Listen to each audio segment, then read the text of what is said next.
Dear students, ہمارا English grammar کے lectures کا سلسلہ جاری ہے۔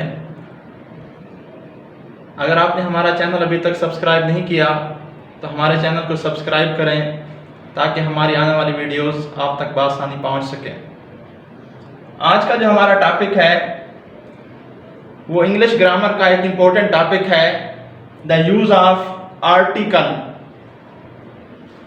آرٹیکل انگلش میں اہم ہے۔ انگلش کے اندر 3 ورڈز ایسے ہیں جو کہ آرٹیکل کے طور پہ استعمال ہوتے ہیں۔ یہ ورڈز ہیں اے، این اور دی۔ اے، این، دی، یہ 3 ورڈز ہیں جو انگلش لینگویج کے اندر آرٹیکل کے طور پہ یوز ہوتے ہیں۔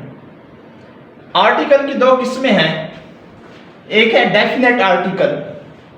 ڈیفینٹ آرٹیکل ہمارے پاس ایک ہے جس کو ہم دی کہتے ہیں۔ ڈیفینٹ آرٹیکل کا استعمال انتہائی اہم ہے۔ ڈیفینٹ آرٹیکل دی انگلش میں مخصوص چیزوں کے ساتھ استعمال ہوتا ہے۔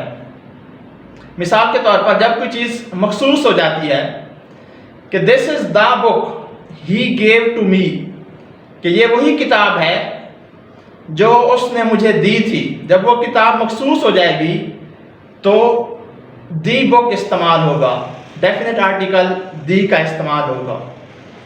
اس کے علاوہ جو سپرلیٹو ڈگریز ہیں، the best, the largest, the smallest, جہاں سپرلیٹو ڈگری استعمال ہوگی تو اس کے ساتھ بھی ڈیفینٹ آرٹیکل دی کا استعمال ہوگا۔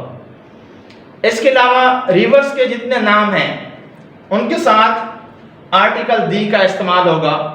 مثال کے طور پر دی انڈس، دی چناب، دی نائل، نائل ریور، دریائے نیل کو جسے ہم کہتے ہیں، تو ریورس کے نیم کے ساتھ۔ اور اس کے علاوہ اوشنز، دی عربین سی، اوشنز کے نام کے ساتھ بھی ہم ڈیفینٹ آرٹیکل دی کا استعمال کرتے ہیں۔ اس کے علاوہ پلانٹس اور سٹارز کے جو نام ہیں ان کے ساتھ بھی ڈیفینٹ آرٹیکل دی کا استعمال ہوگا۔ مثال کے طور پر دی سن، دی ارتھ، دی مارس۔ تو یہ ڈیفینٹ آرٹیکل کا استعمال انگلش میں بہت اہم ہے، ٹیکنیکل ہے۔ ریورس کے نیم کے ساتھ، اوشنز کے نیم کے ساتھ، سپرلیٹو ڈگری کے ساتھ، سٹارز اور پلانٹس کے نیم کے ساتھ، یا جب کوئی چیز مخصوص ہو جائے اس کے ساتھ ہم آرٹیکل، ڈیفینٹ آرٹیکل دی کا استعمال کرتے ہیں۔ اس کے بعد آرٹیکل کی دوسری قسم ہے انڈیفینٹ آرٹیکل۔ انڈیفینٹ آرٹیکل میں 2 آرٹیکلز ہیں ہمارے پاس، این اور اے۔ اس کا استعمال انتہائی اہم ہے۔ اکثر امتحانات کے اندر، آبجیکٹو کے اندر اس کے بارے میں کوئسچنز آتے ہیں۔ آرٹیکل این کا استعمال ہم واول ساؤنڈ کے ساتھ کریں گے۔ واول ساؤنڈ جہاں بھی جو ورڈ استعمال ہوگا جس کے ساتھ ہم نے آرٹیکل کا استعمال کرنا ہے، تو جب وہ واول ساؤنڈ سے شروع ہوگا تو اس کے ساتھ ہم آرٹیکل این کا استعمال کریں گے۔ اردو زبان کے اندر اس کی بڑی اچھی نشانی ہے۔ آپ انگلش کے ورڈ کو اگر اردو میں لکھیں تو وہ ورڈ اگر الف یا الف مد آ سے شروع ہو تو اس کے ساتھ این لگے گا۔ مثال کے طور پر honourable teacher, an honourable teacher, an honest man, an owl. اس طرح کے جو ورڈ ہیں اگر آپ ان کو اردو میں لکھیں تو وہ الف یا الف مد آ سے سٹارٹ ہوں گے۔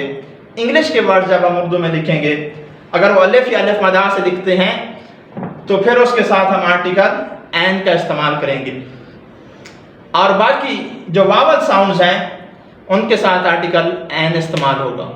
اس کے علاوہ جو اگلا آرٹیکل ہے، لاسٹ آرٹیکل ہمارے پاس اے، یہ کانسوننٹ ساؤنڈ کے ساتھ استعمال ہوگا۔ الف یا الف مد آ کے علاوہ جو باقی ورڈز جو دوسری ساؤنڈ سے شروع ہوتے ہیں، با سے لے کر یا تک، تو ہم اس کے ساتھ آرٹیکل اے کا استعمال کریں گے۔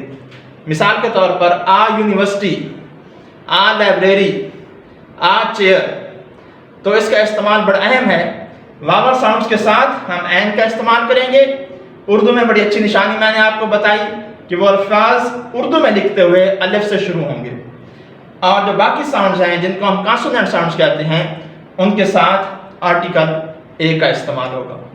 اگر آپ کو ہماری ویڈیو پسند آئی ہو تو آپ ہماری ویڈیو کو لائک کریں اور ہمارے چینل کو سبسکرائب کریں۔ بہت شکریہ۔